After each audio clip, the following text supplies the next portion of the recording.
Alright, what is up and welcome back to Chum Boys Outdoors. We're going to talk about some winter time river bass fishing. So, I'm going to kind of leave the lakes and ponds out of this video. I'm just going to mainly talk about river fishing, particularly smallmouth, but we'll just cover river bass in general because they kind of do the same thing. So, really you only need 2 lures to catch these winter smallmouth in these rivers. And now, real big river systems might be a little harder, but I'm mainly talking about like some small river systems like we have around here in the Ozarks. So, the water temps, whenever it's true winter time, fishing is low 40s to upper 30s. So, that is kind of the water temp that we will be talking about today. Once you get in those upper 40s, those fish tend to start moving around a little bit.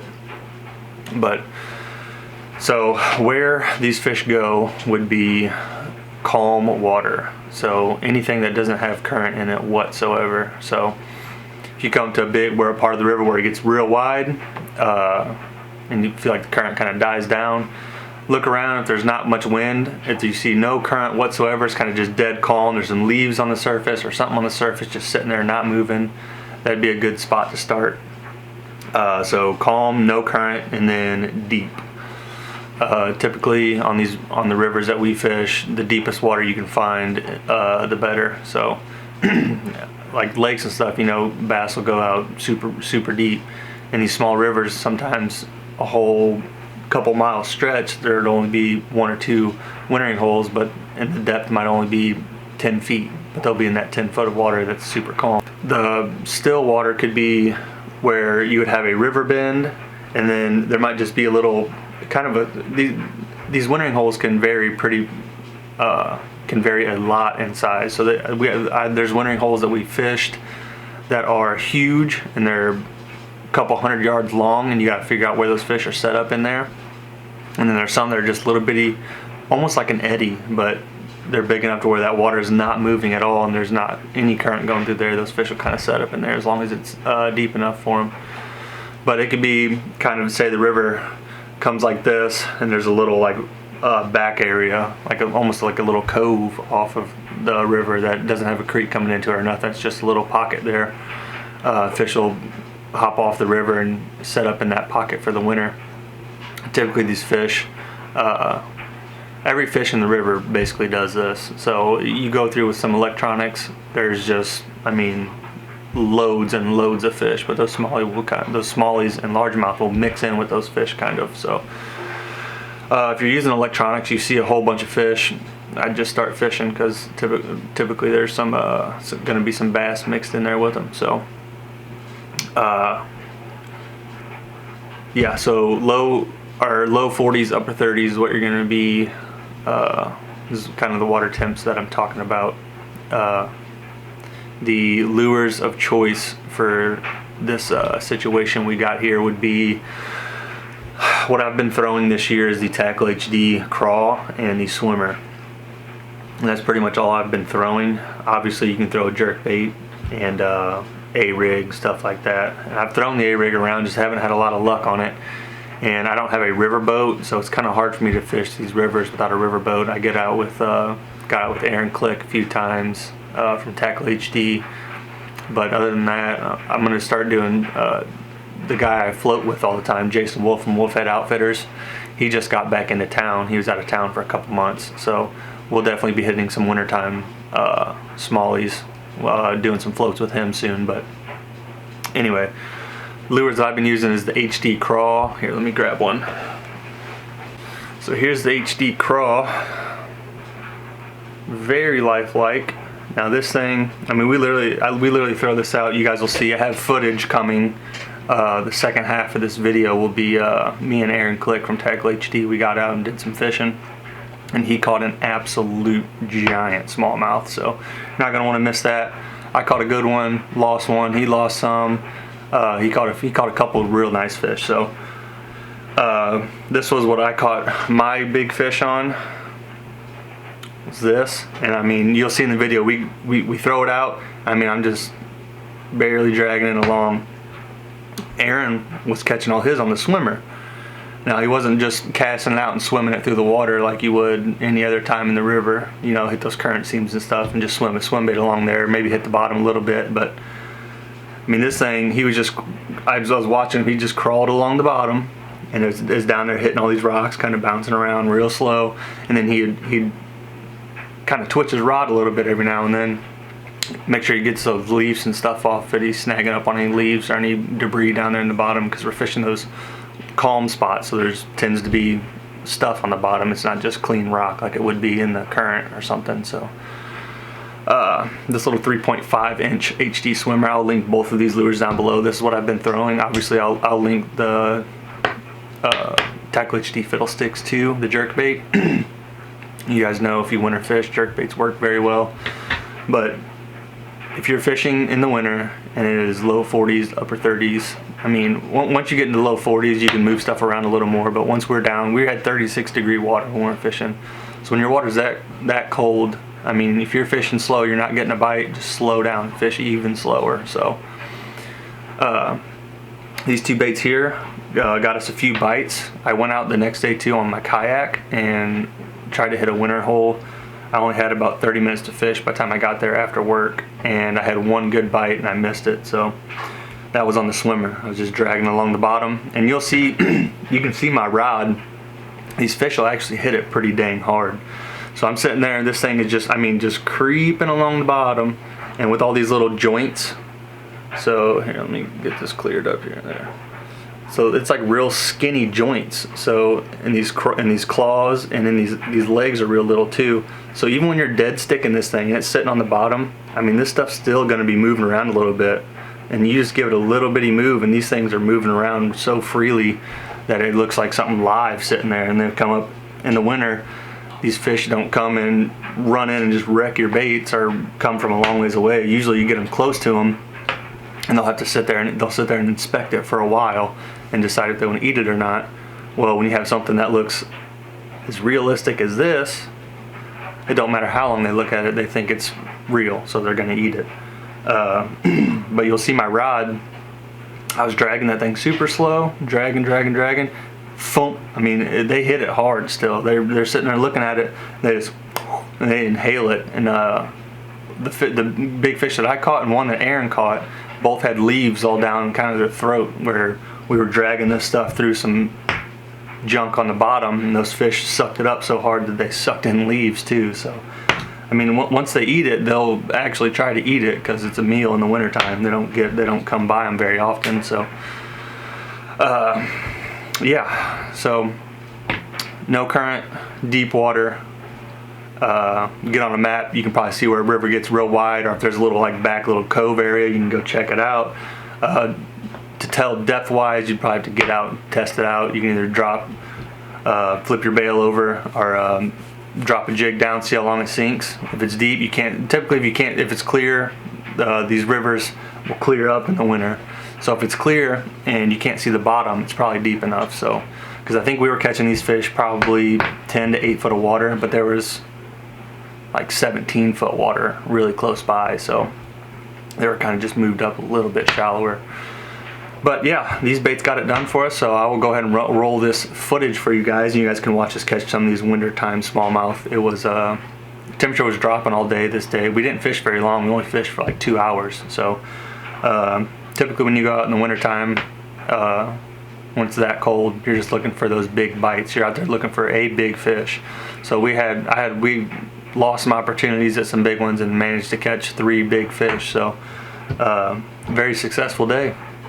Hope you guys enjoyed the fishing footage, and hopefully this little bit of information I had here, I know it wasn't a whole lot, but hopefully a little bit of this information can help you guys catch your first winter smallmouth or winter bass, or help you get on a big one, because this time of year is the time of year to go out and catch some absolute giants, because they stack up. So when you catch one big fish, if you find a big fish, there's going to be a lot more around it. Not saying you're going to catch them all, because they get kind of finicky once you catch one next to them, and they're just not really wanting to bite in the winter. But you know they're there. You just got to imagine. So when you're fishing in the winter, guys, one last thing, you're dragging that thing super slow, and it feels like you're just wasting time. just visualize a fish is looking at that bait, just waiting to eat it. And you're just dragging it super slow and you're just waiting for him to bite it. Just visualize a fish looking at it the whole time. And you just got to keep telling yourself what you're doing is going to work. But that's, yeah, that's about all I got for you guys. Wintertime fishing on the river is like the easiest, hardest fishing to do. It's easy to find them and easy to know where they're at, but sometimes it just doesn't work out. Deep, calm, non-moving water. That's what you're looking for. No current at all. So go out there and go drag these baits around. See if you guys can't make something happen. But I'm gonna roll the footage and you guys can check it out. Down below, if you're new here, go ahead and subscribe to the channel and help me grow. But yep, enjoy these fish catches, guys.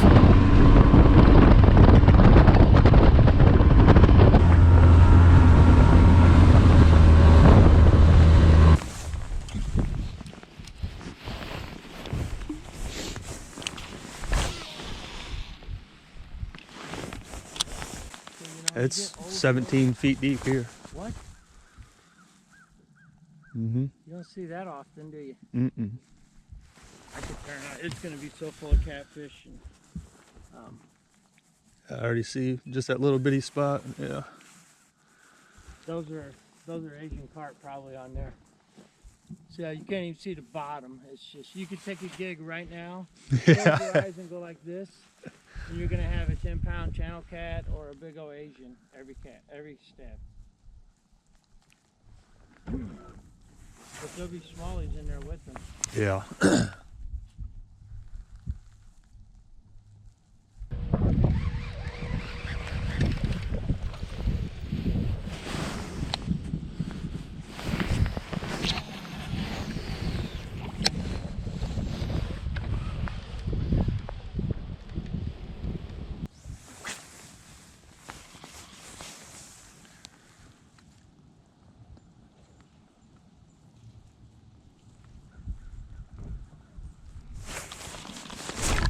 There's one. Right? Yep.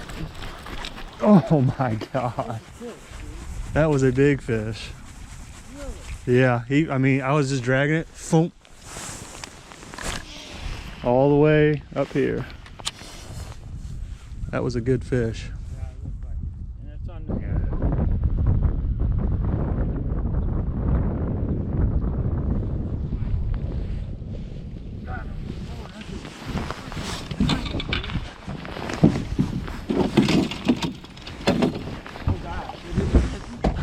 freaking giant. Look at that.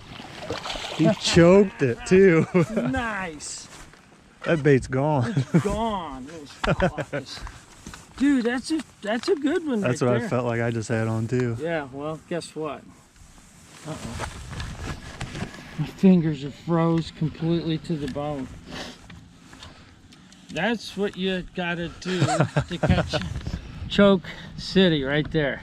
Jeez. Yeah, it's just a really pretty one too, you know what? They look awesome coming in that clear water too. I'm not kidding you, he absolutely trashed it like it was 80-degree water. Yeah, I was dragging this thing real slow and I felt thump. Well, I mean, he completely, I don't want to hurt his poor mouth. There we go. Hi, buddy. I appreciate you playing with us today.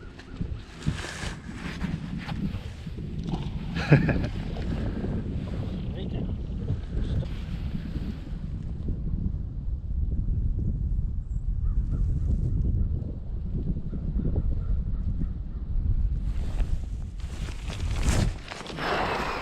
Felt it good?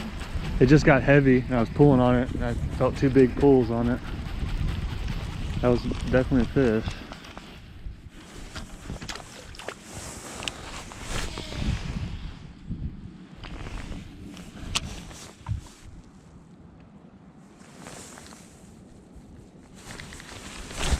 That was a little bitty fish. It was just ticking on it. Tick, tick.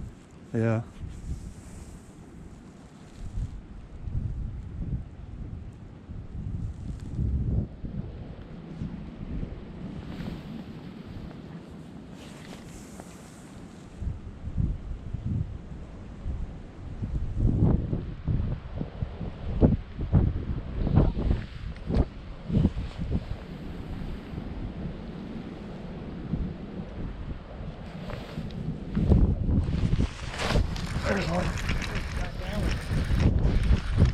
That was legit. Feels like a pretty good one. Where they've been coming unbuttoned. Oh my God. Largemouth. Kidding me. Might be a bunch of small largies in there. What's biting? Freaking chunker, dude. He sucked it off the bottom, sucked some leaves up. Dang. There we go. Yeah. There we go.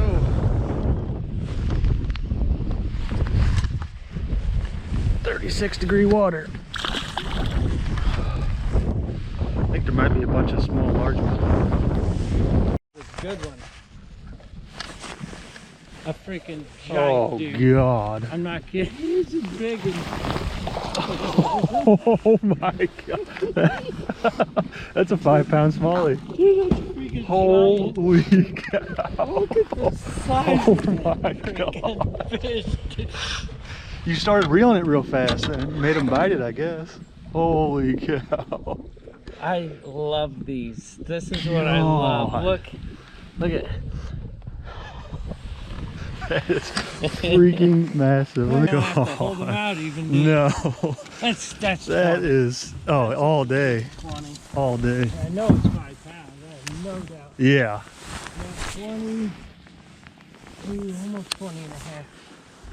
That's the biggest smallmouth I've seen, I think. That thing is tall. Yeah, it's right. That's- Guess where it was? On the drop. That's hilarious too. I told you I had confidence in That's that hilarious spot. too. I snagged your line and Yeah. 434.